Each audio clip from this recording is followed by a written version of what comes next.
कोटा दे रहे हैं बीजेपी को, तो समझिए कि क्या मजबूरी नीतीश कुमार की है कि 7 के 7 लोग जिनका मैंने नाम लिया, डॉक्टर सुनील, विजय मंडल, मोतीलाल प्रसाद, संजय सरावगी, राजू सिंह, जीवेश मिश्रा और कृष्ण कुमार मंटू, ये लोग मंत्रिमंडल का शपथ लेंगे 4 नहीं, बजे। आप बड़ी बात कह रहे हैं, आप बड़ी बात कह रहे हैं कि वो मोदी और शाह के कंट्रोल में सरकार चल रही है, पर ये बताइए, राजनीति में बहुत चीज जो दिखता है वो कई बार होता भी है और कई बार पर्दे के पीछे की चीज हम देख नहीं पाते हैं। हो सकता है नीतीश कुमार दूर की सोचे हो, बदले में उन्होंने कुछ और मांगा हो सकता है सीटों की संख्या बहुत ज्यादा हो सकती है, बहुत तरह की बात हो सकती है। हो सकता है इस बात पर भी चर्चा हुई हो कि मुख्यमंत्री कौन होगा, क्योंकि पिछले 2 दिन से जब से प्रधानमंत्री वहां गए हैं, मुख्यमंत्री के चेहरे की खुशी और हंसी छिपाए नहीं छिप रही है।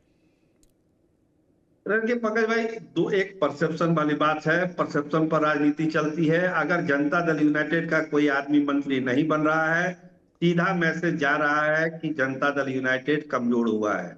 दूसरी बात जो आप उठा रहे हैं कि क्या सीएम के लिए कोई आश्वासन मिल चुका है, अगर इस तरह का कोई आश्वासन नीतीश कुमार को नरेंद्र मोदी या अमित शाह के लेवल से मिलता तो उनके बेटे निशांत को कल ये बोलना नहीं पड़ता पब्लिकली कि एनडीए हमारे पापा को, मेरे पिताजी को सीएम का फेस घोषित करे। ये बात निशांत नहीं बोलते अगर इस तरह का कोई इंडिकेशन उनको मिलता। साफ साफ है जो अब परिस्थितियां बदली है बिहार की सियासत में, उसमें बीजेपी अब डोमिनेट कर रही है।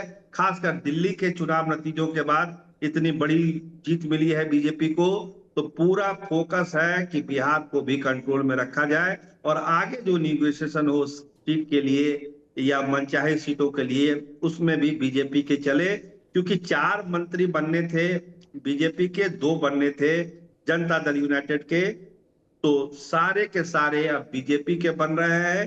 मतलब जो जनता के बीच मैसेज जाएगा वो यही जाएगा कि बीजेपी की ही चल रही है, अमित शाह की चल रही है। हम आप आकलन अलग तरीके से करते हैं, लेकिन पब्लिक जो सोचती है अरे बाबा सारा मंत्री बीजेपी का ही बन गया, अब तो बीजेपी की ही चल रही है बिहार में, तो ये एक परसेप्शन जरूर जाएगा नहीं, जनता के। चलिए।